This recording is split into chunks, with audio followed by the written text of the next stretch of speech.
함께 기도드리겠습니다. 아버지 하나님, 오늘도 우리에게 족한 은혜로 채워주시고 우리와 동행하시고 붙드시는 분이 아버지 하나님이심을 고백합니다. 그래서 그 은혜를 구하며 이 시간 주 앞에 엎드려 싸우니 주의 생명의 말씀으로 주의 성령으로 우리를 붙드시고 충만케 하여 주시옵소서. 예수님 이름으로 기도합니다. 아멘. 오늘 우리에게 주시는 하나님 말씀은 신명기 3장 23절부터 29절까지 말씀입니다. 신명기 3장 23절부터 29절까지 말씀입니다.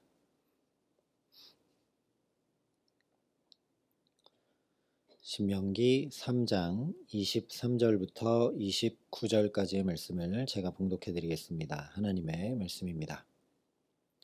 그때에 내가 여호와께 간구하기를 주 여호와여, 주께서 주의 크심과 주의 권능을 주의 종에게 나타내시기를 시작하셨사오니 천지간에 어떤 신이 능히 주께서 행하신 일 곧 주의 큰 능력으로 행하신 일같이 행할 수 있으리이까.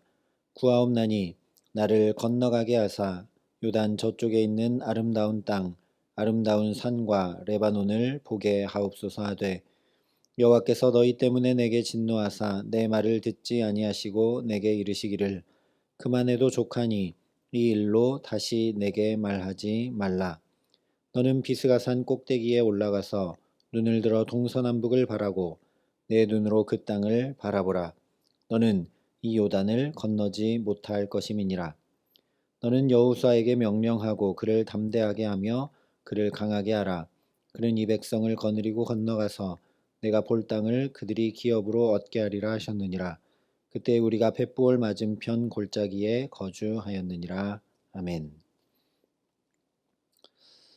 오늘 말씀은 모세가 요단을 건너지 못하게 된 민수기 20장의 사건을 회상하며 전해주고 있습니다. 주일도 말씀 나눴었지만 민수기 20장에 보면 이스라엘 백성들이 무리바에 이르렀을 때 물이 없다고 불평하고 원망합니다. 하나님은 그들에게 반석에서 물을 내어 먹이라 말씀을 하셨는데 모세가 이 계속 불평하고 거역하고 원망한 이스라엘 백성을 향해 분노를 폭발시키면서 이 패역한 백성아 라고 하며 반석을 2번 쳤습니다. 이 일로 인해 모세와 아론은 가나안 땅으로 들어가지 못한다 하나님이 말씀을 하십니다. 그래서 모세가 하나님께 제발 나도 가나안에 들어가게 해달라고, 하나님은 크시고 능력이 많으신 분이니 나도 가나안에 들어가게 해달라고 간절히 간구합니다. 그런데 하나님께서 모세의 간구를 듣지 않으시고 그만해도 족하니 이 일로 다시 내게 말하지 말라 말씀을 하십니다. 제가 모세였다면 굉장히 서운했을 것 같습니다. 게다가 그 이유를 여호와께서 너희 때문에 내게 진노하사 내 말을 듣지 아니하셨다라고 밝히고 있습니다. 그러면 더 억울한 일 아니겠습니까? 모세 자신의 잘못 때문에 못 들어간다 말씀하시면 그래도 인정하고 그렇구나 할 텐데 백성들의 죄로 인해 모세를 못 들어가게 하신다라고 하시니 좀 이해하기가 어렵습니다. 출애굽 세대 중에서도 믿음을 고백한 여호수아와 갈렙은 가나안에 들어갑니다. 그러면 모세의 신앙이 여호수아나 갈렙만 못한 것인가? 왜 모세만 못 들어가는가? 이 일로 다시는 말하지 마라 말씀하시는 하나님이 너무 차가우신 것 아닌가, 매정하신 것 아닌가 하는 생각이 듭니다.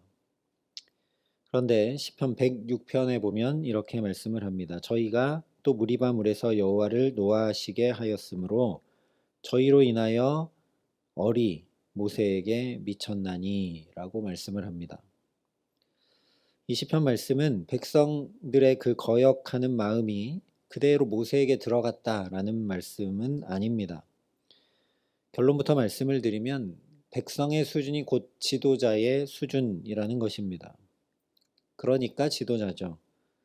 이것이 모세가 가나안에 들어가지 못한 첫 번째 이유입니다. 가정에서 일어나는 모든 일은 부모의 책임입니다. 우리 교회에서 일어나는 모든 일은 저의 책임이죠. 나라의 일을 책임질 줄 모른다면 그 사람은 대통령일 수 없습니다. 이처럼 어떤 일에 대한 잘잘못을 떠나서 무슨 일이 있건 그것은 모두 지도자의 책임입니다. 그러니 이스라엘 백성들이 다 들어가지 못하는데 모세만 들어간다면 결코 지도자라 할 수 없습니다. 만약에 그렇게 모세만 들어간다면 모세는 지도자가 아니라 관리자일 뿐이죠. 그런데 이것은 인간적인 입장에서 생각해 볼 수 있는 이유일 뿐입니다. 사실 성경을 보면 모세가 이스라엘 백성과 가나안으로 들어간다는 말씀은 없습니다. 모세에게 네가 가나안으로 인도해 들어가라 하신 말씀을 한 적이 없다는 겁니다. 성경 말씀에 근거해서 우리가 생각을 해야 되는데 당연히 우리는 모세가 이스라엘을 가나안으로 인도해 들어가는 지도자다 이렇게 생각을 하게 되죠. 출애굽기 3장에 보면 처음부터 모세에게 하나님께서 이렇게 말씀하셨습니다. 이제 내가 너를 바로에게 보내어 너에게 내 백성 이스라엘 자손을 애굽에서 인도하여 내게 하리라. 이 말씀을 하시기 직전에 이스라엘 백성들을 하나님이 친히 인도하여 가나안으로 드리겠다 이렇게 말씀을 하시고 그러니까 모세 너는 애굽으로 가서 그 백성 이스라엘을 인도해 내라 이렇게 말씀하신 것입니다. 이 말씀 그대로 이스라엘을 애굽에서 인도하여 내는 것이 모세의 사명입니다. 가나안에 들어가는 것이 모세의 사명이 아니라는 것이죠. 모든 사람이 자기의 분복이 있습니다. 그 그릇대로 해야 복이 되죠. 저에게 아마 삼성가의 그 총수처럼 많은 물질을 주면 그것은 저에게 복이 되지 못할 것이 뻔한 일입니다. 과해도 복이 되지 못하고 부족해도 복이 되지 못합니다. 그러니 내게 족한 은혜를 주시라고 날마다 기도해야 되고 내게 주신 것들로 만족하고 감사할 줄 알아야 되고 비교하지 않아야 되고 내 분복을 잘 깨달아 알고 살아가야 거기에 행복이 있습니다. 모세는 이것을 깨달아 알았기 때문에 다시는 이 일로 내게 말하지 말라 하시는 그 하나님께 원망도 하지 않고 서운함도 불만도 토로하지 않을 수 있었던 것입니다. 달리 말하면 하나님의 계획, 하나님의 뜻, 하나님의 마음, 하나님의 꿈을 헤아려 알았기 때문입니다. 그래서 27절에 이렇게 말씀을 합니다. 너는 비스가산 꼭대기에 올라가서 눈을 들어 동서남북을 바라고 내 눈으로 그 땅을 바라보라. 너는 이 요단을 건너지 못할 것임이니라. 이 말씀만 놓고 보면 아니 들어가지도 못한다고 한 그 가나안 땅을 무엇하러 보여주시나 인간적으로 생각하면 이건 약 올리시는 것인가 이런 생각이 들 정도입니다. 그러나 다시 생각해 보면 하나님께서 모세를 하나님 당신과 함께 꿈을 나누는 존재, 하나님 바라보시는 것을 함께 바라보는 존재로 부르신 것을 우리가 알게 됩니다. 비스가산 꼭대기에 올라가서 약속의 땅 가나안 동서남북을 바라보는 이 경험은 모세에게 정말 가슴 벅찬 경험일 수밖에 없었을 겁니다. 거꾸로 말하면 수많은 이스라엘 백성들에게는 이것을 보여주지 않으셨습니다. 하나님이 무엇을 바라보고 어떻게 바라보고 계신지를 모세에게 보여주신 것이죠. 우리도 하나님과 함께 하나님 나라를 바라볼 수 있어야 합니다. 하나님이 가나안 땅을 보여주신 것은 그냥 땅을 보여주신 것이 아니라 그 땅에 들어가 이스라엘 백성들이 이루어야 할 하나님 나라를 모세가 함께 바라보게 하신 것이기 때문입니다. 이 하나님 나라를 우리도 성경을 통해 명확히 보고 말씀이 그대로 이루어질 그래서 그 말씀대로 이루어질 하나님 나라 때문에 가슴 벅찬 삶을 살아가야 할 수 있어야 한다는 것이죠. 성경을 보면 처음부터 아브라함에게 내가 이 땅을 내 자손에게 주리라 말씀하셨습니다. 아브라함 너에게 준다 하신 것이 아니라 내 자손에게 준다 하셨는데, 어떻게 아브라함이 하나님을 믿고 고향과 친척과 아버지 집을 떠나갈 수 있었을까? 히브리서에 보면 믿음으로 그가 이방 땅에 있는 것 같이 약속의 땅에 거류하여 동일한 약속을 유업으로 함께 받은 이삭과 야곱과 더불어 장막에 거하였으니 이는 그가 하나님이 계획하시고 지으실 터가 있는 성을 바랐음이라 라고 말씀을 합니다. 여기 말씀한 대로 아브라함은 하나님께서 약속하신 그 땅에 살면서도 집을 짓지 않고 장막에 거했습니다. 언제든지 이동할 수 있는 장막에 살았다는 것이죠. 뿐만 아니라 그 땅이 하나님이 주시겠다고 약속하신 땅인데도 이방 땅에 있는 것처럼, 즉 나그네처럼 살았습니다. 모세도 이 연장선상에 있는 것이죠. 단순히 가나안 땅에 사는 것을 하나님이 꿈꾸신 것이 아니라는 걸 알았다는 이야기입니다.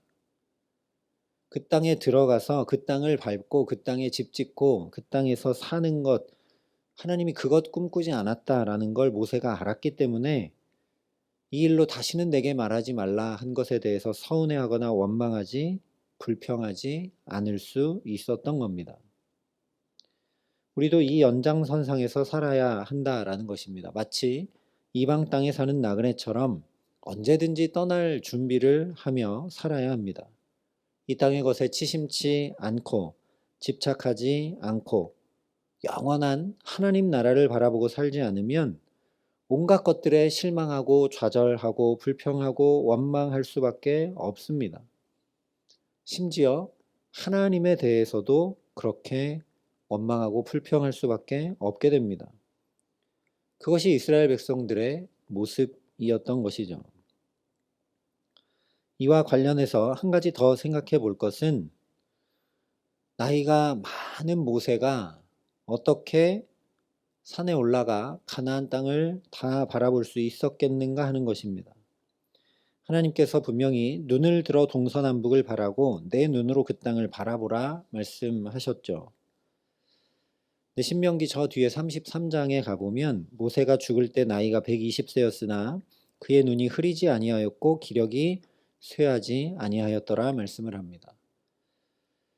물론 1차적으로 모세의 진짜 이 눈의 시력이 좋았다, 그리고 기력이 좋았다, 이런 이야기이지만 눈으로 바라보는 시력이 좋아서 산에 올라가 가나안 땅을 다 볼 수 있었다, 이런 의미는 아닙니다. 성경에서 눈이 흐리다는 것은 영안이 어두워진 것을 나타냅니다. 이삭은 눈이 어두워 야곱이 에서인 줄 알고 축복합니다. 비슷한 경우가 엠마오로 가던 두 제자입니다. 분명히 두 눈으로 주님을 보고 함께 이야기했는데 전혀 알아보지 못합니다. 영안이 열리지 않으면 아무리 봐도 전혀 알아볼 수 없습니다. 그러나 주님께서 이 두 제자의 눈을 밝혀주시자 주님을 환히 알아봅니다.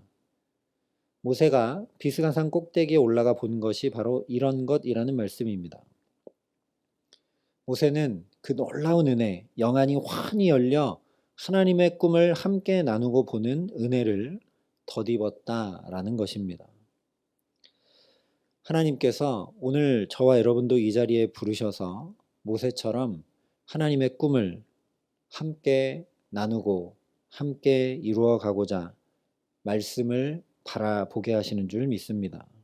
그러니 오늘 이 복된 날 모세처럼 엠마오의 제자들처럼 주님께서 우리의 눈을, 마음과 영혼을 환히 밝혀주시는 은혜 덧입혀 주시기를 간절히 기도합니다. 그래서 육신의 두 눈이 보이는 대로 살아가는 것이 아니라 주님께서 밝혀주신 믿음의 눈을 들어 오늘을 살게 하시는 하나님의 계획, 하나님의 뜻, 하나님의 마음, 하나님의 꿈을 밝히 알게 하시는 은혜 주시기를 간절히 소망합니다. 그 은혜를 가득 받아서 내 분복을 알아 비교하지 않고 불평하지 않을 뿐 아니라 이 땅의 것에 치심치 않고 집착하지도 않고 내가 나로서 만족하고 감사할 뿐 아니라 모세처럼 하나님 바라보시는 것을 함께 바라보게 하시기를 간절히 기도합니다. 내 눈에 보이는 대로 자녀들을 바라보는 것이 아니라 하나님이 이 자녀를 어떻게 바라보실까? 내 눈에 보이는 대로 내 삶을 바라보는 것이 아니라 하나님이 나를 내 사랑하는 자, 내 기뻐하는 자라고 바라보시는 그 주님의 시선에 나도 함께 동참할 수 있기를 간절히 기도합니다. 그래서 하나님이 이렇게 바라보시는구나. 하나님이 내 삶을, 우리 가정을, 일터를, 주의 몸된 교회를, 오늘을 이렇게 바라보시는구나. 그것을 영안이 환히 열려 깊이 깨달아 알게 하시기에 가슴 벅차 감사하고 찬양하지 않을 수 없는 복된 삶을 오늘도 주와 동행함으로 살아가게 하시기를 우리 구주 예수 그리스도의 이름으로 간절히 축원합니다. 함께 기도하시겠습니다. 아버지 하나님, 주께서 우리 마음과 영혼을 환히 밝혀주시지 아니하시면 이스라엘 백성들처럼 상황과 환경만 아니라 하나님에 대해서도 늘 불평과 불만을 가지고 살아갈 수밖에 없음을 주 앞에 고백합니다. 그런 우리를 너무도 잘 아시기에 오늘도 이 첫 시간 주 앞에 부르셔서 말씀으로 깨우치시고 오늘의 족한 은혜를 덧입히시는 줄 믿습니다. 아버지 하나님, 기도하는 이 시간 우리에게 함께하여 주셔서 마음과 영안을 환히 열어주셔서 하나님이 우리 삶을 이렇게 바라보시는구나 깊이 깨달아 알아 감사하고 찬양하고 가슴 벅찬 삶을 주와 동행함으로 오늘을 살아감에 부족함 없도록 이 시간 우리에게 성령으로 역사하시고 함께하여 주시옵소서. 이제는 친히 우리의 구원이 되신 우리 구주 예수 그리스도의 은혜와 그 독생자 예수 그리스도를 아낌없이 내어주신 아버지 하나님의 놀라우신 사랑하심과 오늘도 우리 마음과 영혼의 눈을 환히 밝혀 주와 동행할 수 있도록 우리를 도우시고 붙드시는 성령 하나님의 교통하시고 역사하심이 여기 머리 숙여 주님 바라보시는 것을 나도 함께 바라보며 주와 동행함으로 살아가기를 소원하고 결단하는 여기 모인 모든 주의 성도들과 사랑의 빛교회 모든 교우들과 이 나라 이 민족과 이 귀한 복음을 오늘도 세계 만방에 전하시는 선교사님들 가운데 이제로부터 영원토록 함께 하시기를 간절히 축원하옵나이다. 아멘.